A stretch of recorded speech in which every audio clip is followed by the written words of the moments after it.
Salut tout le monde, bienvenue dans ce tout nouveau podcast, j'espère que vous allez bien, c'est le D, David K, et aujourd'hui on parle de ce fameux sujet qui est chaud bouillant, le fameux display EB7, le restock, l'éventuel reprint, on parlait d'un reprint là récemment, donc on va voir un petit peu ce qu'il en est. Installez-vous confortablement, prenez votre petit café, votre petit thé du matin, on est parti pour le sujet bouillant du moment. Nous sommes le dimanche 11 août et on va donc retracer chronologiquement ce qui m'a amené à faire la vidéo de hier sur le fameux restock reprint de EB7.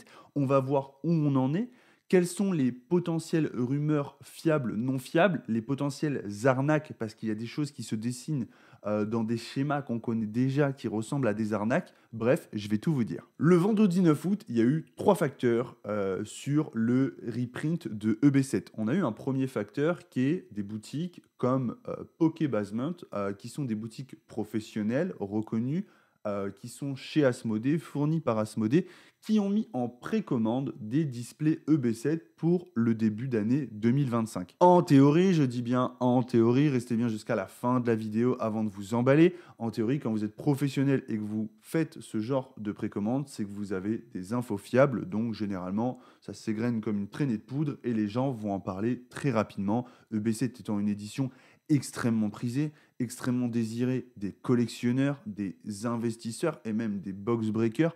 Tout le monde en veut, c'est logique que ça aille très vite. Le deuxième facteur, en ce qui me concerne personnellement, c'est je suis depuis des années sur Twitter et je suis abonné à des groupes comme Game Master, des trucs comme ça qui font souvent des annonces sur les nouveaux produits, etc., ou les différentes sorties, et même les restocks, les reprints, etc. Et là, très clairement, ils ont annoncé que EB7, EB8, EB10 allaient être restock, reprint en display dans différentes boutiques courant début 2025. Donc ça faisait déjà 2 infos. Ensuite, et comme tout le monde, je suis du monde sur Instagram et certains influenceurs, youtubeurs et même vendeurs professionnels se sont targués de dire bah vous voyez, j'avais raison et c'est voilà, fallait m'écouter. Moi j'avais dit qu'il y aurait restock EB7, reprint EB7 et bah voilà, c'est le cas. Voilà, en gros, fallait m'écouter. Maintenant, on va voir ce que ça dit, etc. Sauf que le samedi 10, ces gens-là se sont globalement rabattus. C'est-à-dire qu'ils ont balancé une info pour finalement dire derrière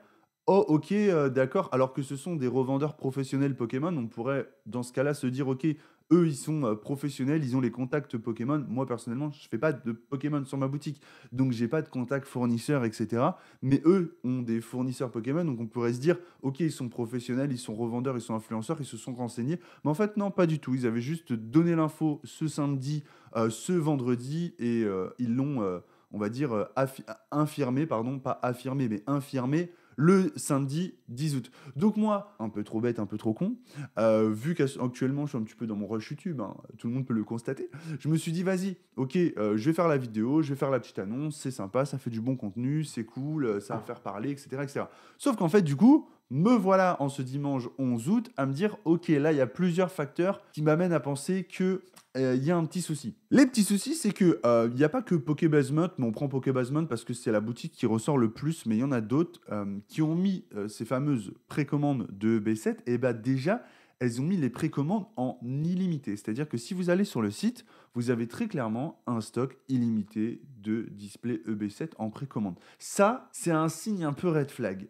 Tu vois, ça fait penser un petit peu à Nakama Broadway. Hein. Je ne sais pas si vous vous souvenez de l'histoire, hein, Mimimi, et des nombreuses arnaques qu'il y a eu autour de tout ça. C'est bizarre, une boutique qui propose des précommandes en illimité. Même moi, par exemple, j'ai un très gros stock pour la sortie de Rise, mais j'ai pas un stock illimité. Donc, ça ne me viendrait pas aujourd'hui à l'idée de mettre les produits sur ma boutique en illimité. Je mets des petites quantités, par petites quantités, entre guillemets, je gère mon stock, donc je ne pourrais pas dire aux gens, j'ai un illimité. Donc déjà, quand tu dis, ouais, j'ai plus de 800 displays disponibles, parce que vous pouviez monter jusqu'à 800, même à 1000, je crois, hein, il y a un gros problème. Très clairement. Ensuite, apparemment, il y a des gens. Alors, moi, je ne les ai pas fait, j'ai pas osé. Je vais être honnête avec vous, j'ai hésité à les appeler et je me suis dit, ouais, Mais les gens qui les ont contactés, apparemment, ils ont dit ouais, c'est des réponses qui sont bizarres, qui sont un peu évasives, qui veulent pas dire grand-chose. Donc, c'est étonnant. C'est très étonnant. Ça, c'est bizarre. C'est un comportement bizarre. Tu vois, logiquement, quand tu as des certitudes, moi, je sais que mon stock, enfin, j'ai la certitude de mon stock. Donc, il n'y a pas de problème. Ok, très bien. C'est validé par mon fournisseur. Il y a aucun souci. Je peux le prouver. Tu vois ce que je veux dire?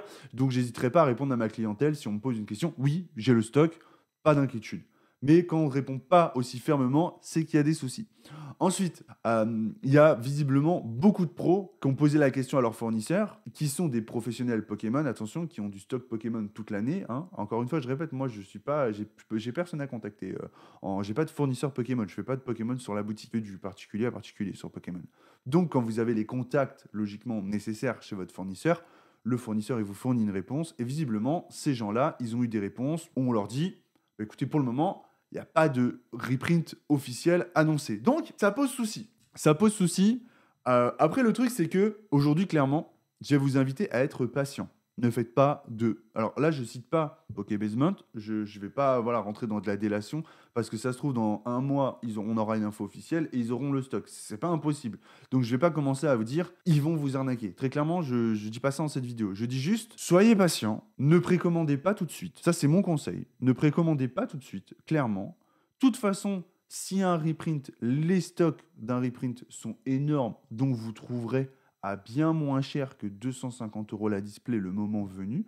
Donc je vous invite à patienter. Si vous avez déjà précommandé, peu importe chez qui, je vous invite à jouer la sécurité et à demander le remboursement de votre précommande. Voilà, c'est mon message du jour. Pour éviter, on retombe dans le schéma qui a déjà été initié par d'autres avant, qui est de prendre un maximum de blé d'un coup et de disparaître. Attention, n'associez pas ce que je suis en train de dire là aux boutiques précédemment citées. Je ne dis pas que ces boutiques vont vous arnaquer, je mets juste en garde ma communauté en ce qui concerne des précommandes trop rapides. Déjà dans un premier temps, en ce qui concerne le tarif, soyez patient parce que s'il y a un reprint, dans un premier temps, les prix seront très bas. Vous trouverez à bien moins cher que 250 € la display.